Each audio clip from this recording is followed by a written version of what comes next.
We're going to bring up another comedian, and her name is over my head right over here. Now let's hear it. She plays all the clubs around town. Very, very funny gal. Let's hear it for Gladys. Yay!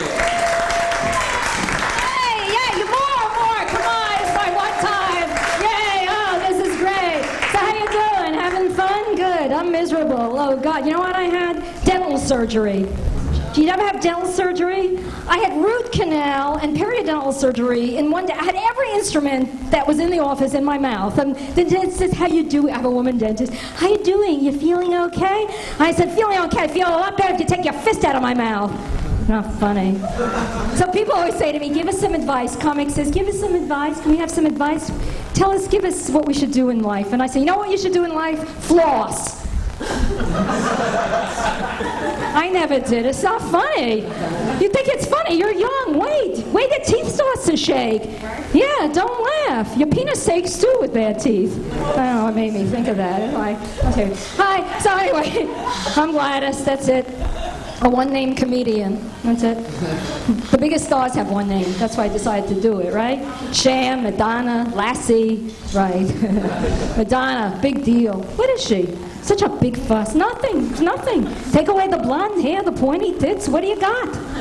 Me. Actually. So, I mean, I got to share this with you. I've been in show business a long time. I'm a pro, but on the business behind the scenes. It's true.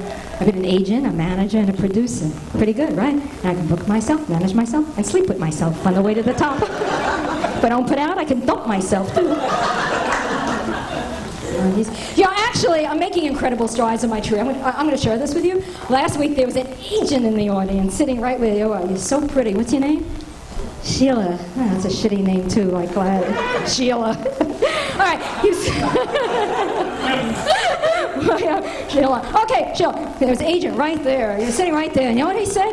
He said, Gladys, you're sensational. Oh, my God. Hi, Lorena Bobbitt doing comedy. Hi, Gladys, you're sensational. He said, I have the perfect booking for you. I'm thinking, Vegas, Reno, Atlantic City. He says, the nursing home circuit. I said, I'll take it. That's right. It's the one place if I bomb, I could get out before they do. So anyway, wherever I go, people always say to me, so Gladys, at this stage of your life, what made you get into comedy? Divorce. Yeah, my ex-husband looks sort of like you. Boy, are you cute. I like the good-looking guys, but they're no good. Go with the ugly ones, really. My husband was so good-looking, but he was so vain. You know vain? Whenever we had sex, he used to look at himself in the mirror, and I was always in the way. Instead of pushing me up and down, he pushed me side to side. You're in the way, you're in the way. So I got out of the way. I left him. I got a divorce. I got the house, the car, I got the mirrors and the Windex. So anyway, before I came here, I work out at this club called the Vertical Club on the Upper East Side. Very fancy. So I run into my ex-husband, right? Isn't this wonderful? He's talking to me. He goes, well, hi, Gladys. So how do I look? I go, oh, great, schmuck. And then he tells me he's getting married. He's getting married to a 5'8", blue-eyed Swedish girl. And he goes, she's gorgeous, Gladys. She's a 10. I got a 10. He said, tell me the truth, we're friends. When we were married, what'd you think I was? I said, do you know fractions? You're not married, any of you? I never wanted to get married. You look like a married girl. I only did it for my mother. I had this Jewish mother, always pushing me to get married. Get married, get married. When are you going to get married? I said, but Mommy, I'm only 8. Lay off. She didn't care. She was pushy. One time I brought home this little boy for a play date. She measured him for a tuxedo. I think he must have liked it. He came back every week for the next 20 years. Here, Rose, measure this. My mother. And I'll tell you this, I come from the Bronx, so we never had cars in the Bronx, you know.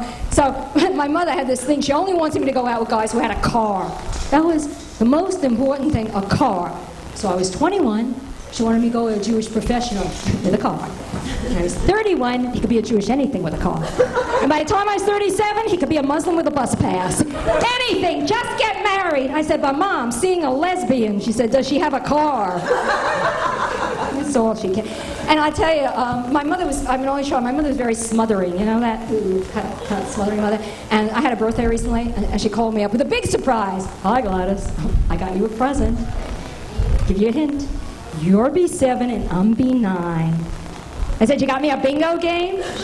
She goes, no, a burial plot. You're B7 and I'm B9.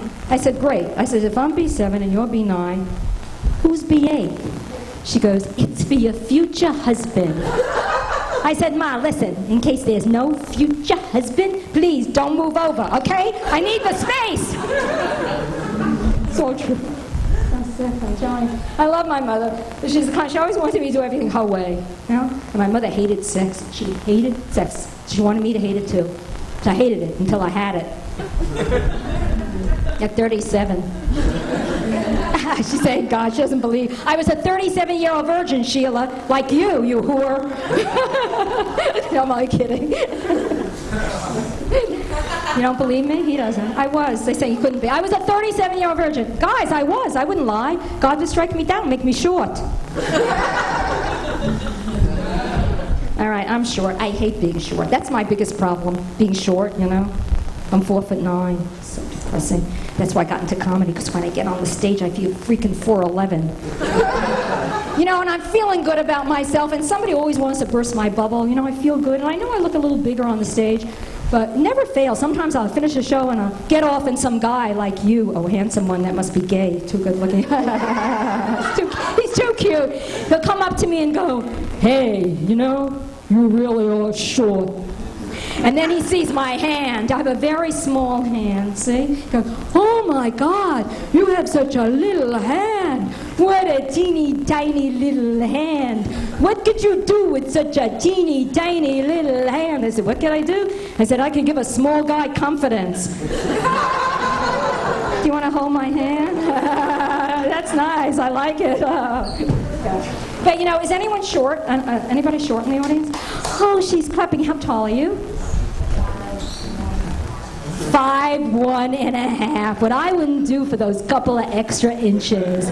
You too, right? No, okay, that's right. He admits it, right? But you know, a lot of big stars are short, but they hide it, like Dolly Parton. She's really short. That's it. She's only 4'11". That's it. The rest, 5'6". She looks taller when she's lying on her back. Poor Dolly. When she takes off her heels and her hair, what do you got? Dr. Ruth with a 47 Double D Wonder Bra. Well, no one's perfect, especially comics. You know, we get up here, we all have problems. You know where mine started? In the womb.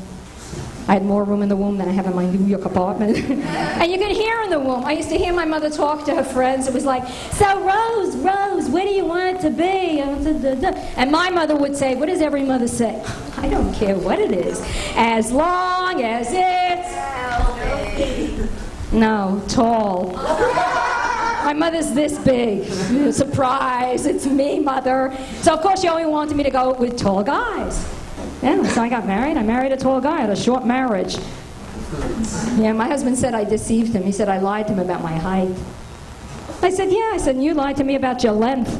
Oh, God. Actually, is anybody, you're married, right? This is like a married crowd. You're not married, right? You dating? Married. Which one is your husband? Oh, oh, not here. Okay, how long have you been married? 3 weeks! Oh, and he's not here now!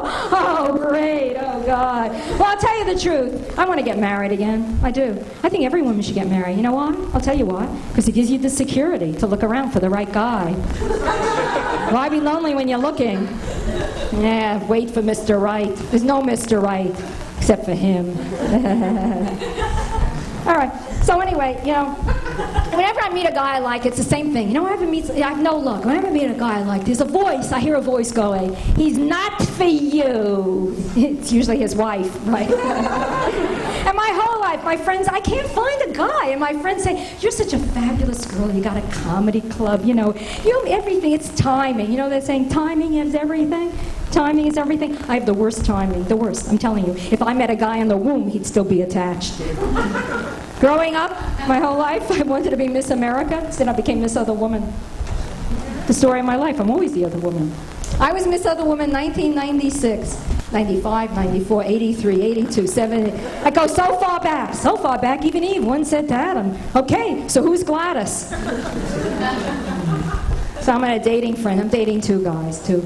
two. One's 25, one's 65. One's for sex, one's for Scrabble. Anyway, it's hard to meet somebody, so I'm doing the personals. Did you ever do the personals, you know? Put in there the personals column? I did it. I used to date 2 losers, now I'm dating 92. You want to know what kind of men answer personals? Nice men. Nice men in jail. At least they're used to commitment. Men don't want to commit. Every time I meet a guy I like, he's got FOC, the fuck. Fear of commitment.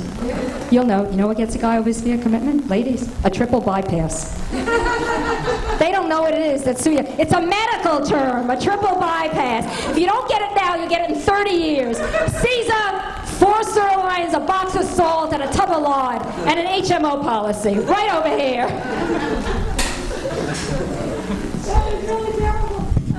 So my mother's happy I'm dating again. She's thinking I'll get married, you know? But she's worried about safe sex. Is she practicing safe sex? Are you using something? She doesn't trust me. Last week, I'm Jewish. She sends me a case of condoms. They came with slip covers. I told my mother not to worry. I'm a good girl.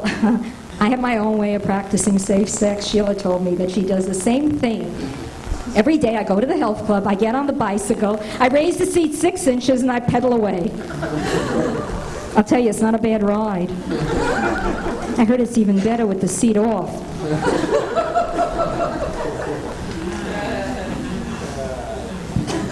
So the health club's a good place to meet men. I see all these men, they're jogging and jumping and rowing and pumping. And then I meet them at the bar and they're all smoking. Smoking. Now the president, we're all trying to get rid of smoking. Kids are smoking. They don't know how to do. How do you get kids to stop smoking? What do? You know how you get them to stop smoking? You put on the label, the truth. Smoking causes impotence. It's true. How many men in this room smoke? Raise your hand. Come on. See, you can barely get that up. Well, it's a truth. So I'm in a self-improvement program. Before I go, I'm short. My bottom's too big for my top. So I always wanted breasts. I'm trying to make my top a little bit bigger. So I belong to this great health club. So every day I go to this health club, put on a pair of gravity boots, and I hang upside down, and I pray that what's in my bottom pulls into my top. Made me dizzy. So they gave me these weights for the upper body. I don't know if you women have worked out. See these tips? All from this. All week I'm going.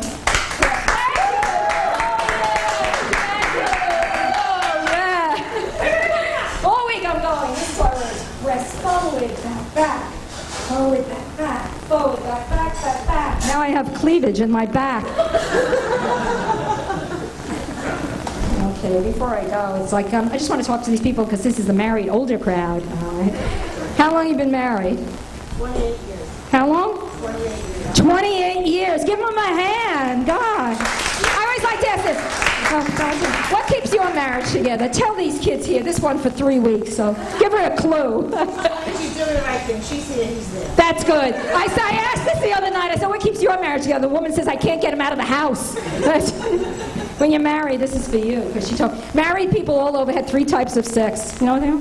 There's house sex. When you first got married, like, you have sex all over the house. In or wherever you could get it, you know.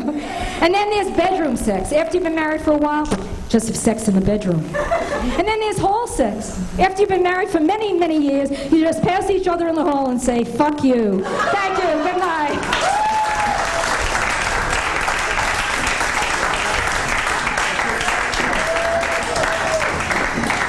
Gladys, come on, let's hear it for Gladys. Yeah.